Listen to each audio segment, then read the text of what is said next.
ओम नमो भगवते वासुदेवाय. अथ विशुंध्याय.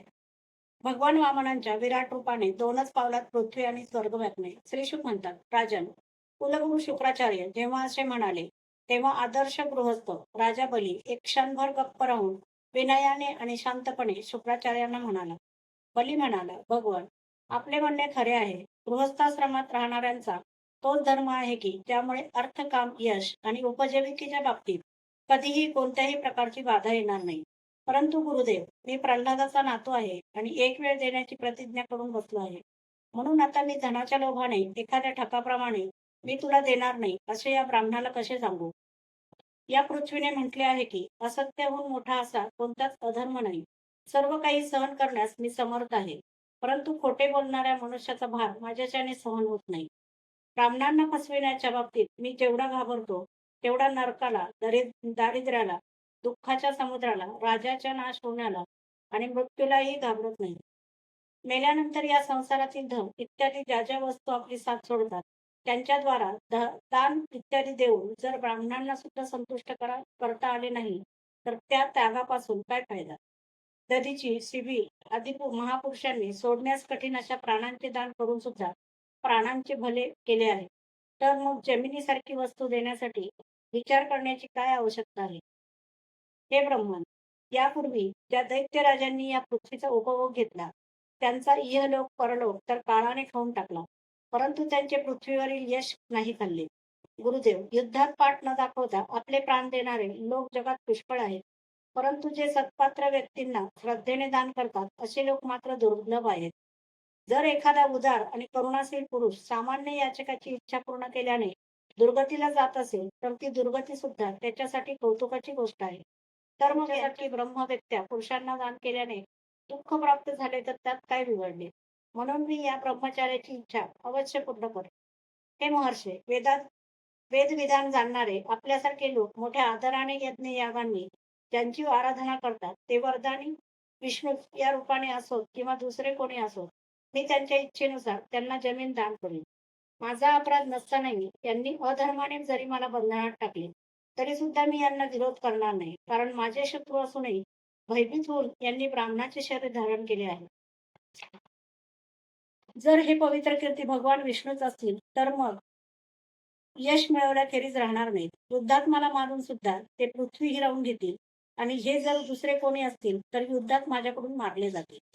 श्रीशुक म्हणतात, शुक्राचार्यांनी दैवाच्या प्रेरणेमुळे सत्यप्रतिज्ञा आणि उदार परंतु श्रद्धारहित व आज्ञेचे उल्लंघन करणाऱ्या शिष्याला शाप दिला. मूर्खा, तू स्वतःला मोठा पंडित समजतोस. गर्विष्ठ अशा अशा तू माझी उपेक्षा करून माझ्या आज्ञेचे उल्लंघन केले आहेस. म्हणून लवकरच तुझे ऐश्वर्य नाहीसे होईल. आपल्या गुरूंनी असा शाप दिल्यानंतर सुद्धा महात्मा बली सत्यापासून ढळला नाही. त्याने वामनांची पूजा करून हातात पाणी घेऊन भूमी देण्याचे ठरवले. त्याच वेळी मोत्याचा हार घातलेली बलीची पत्नी विंध्यावली तेथे आली. तिने चरण प्रक्षालन करण्यासाठी पाण्याने भरलेला सोन्याचा कलश आणला. बलीने मोठ्या आनंदाने स्वतः ते अतिसुंदर चरणयुगल धुतले आणि विश्वाला पावन करणारे ते जल आपल्या मस्तकावर धारण केले.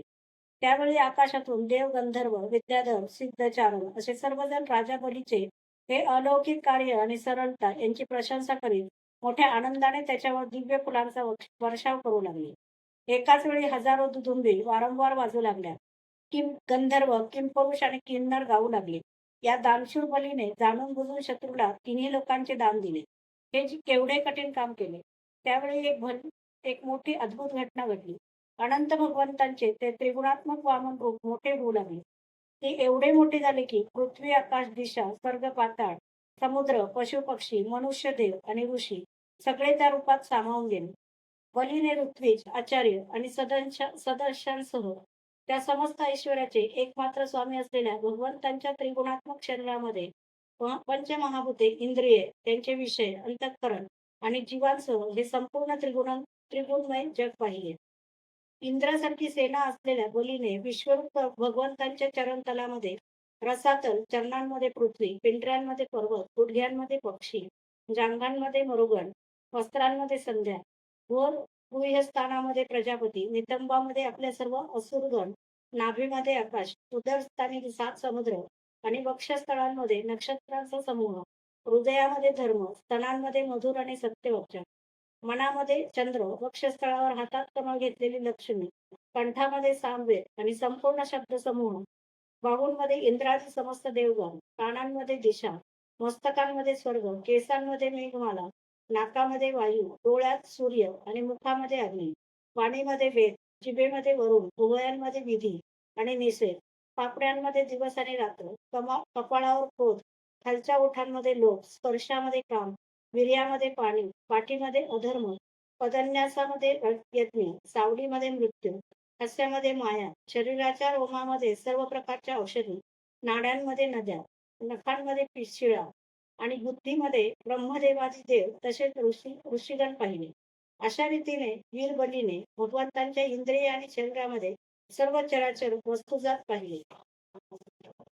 परीक्षिता, सर्वात्मा भगवंतांच्या मध्ये हे संपूर्ण जग पाहून सर्व दैत्य भयभीत झाले. त्याचवेळी भगवंतांच्या जवळ असह्य तेज असलेले सुदर्शन चक्र, गर्जना करणाऱ्या मेघाप्रमाणे भयंकर टणत्कार करणारे शारंग धनुष्य, ढगाप्रमाणे गंभीर शब्द करणारा पांचजन्य शंख, भगवंतांची अत्यंत वेगवान अशी कौमोदकी गदा, चंद्राकार 100 चिन्हे असलेली ढाल आणि विद्याधर नावाची तलवार, अक्षय बाणांनी भरलेले 2 भाते, त्याचप्रमाणे लोकपालांसहित सुनंद इत्यादी पार्षद भगवंतांजवळ उपस्थित झाले. त्यावेळी भगवंत अत्यंत शोभायमान दिसत होते. मस्तकावर चकाकणारा मुकुट, बाहूंमध्ये बाजूबंद, कानांवर मकराकर कुंडले, वक्षस्थळावर श्रीवत्स चिन्ह, गळ्यामध्ये कौस्तुभमणी, कमरेला रत्नजडित कमरपट्ट्यांसह पितांबर शोभून दिसत होता. भ्रमर गुंजारव करीत असलेली वनमाला त्यांनी धारण केली होती. त्यांनी आपल्या एका पायाने बलीची सगळी पृथ्वी व्यापली, शरीराने आकाश आणि भुजांनी दिशा व्यापल्या, दुसऱ्या पावलांनी त्यांनी स्वर्गालाही व्यापले. तिसरे पाऊल ठेवण्यासाठी बलीची थोडीशीही कोणतीही वस्तू शिल्लक राहिली नाही. भगवंतांचे ते दुसरे पाऊल सुद्धा वरवर जात महरलोक, जनलोक आणि तपोलोकाच्याही वर सत्यलोकात जाऊन पोहोचले. अध्याय 20 समाप्त.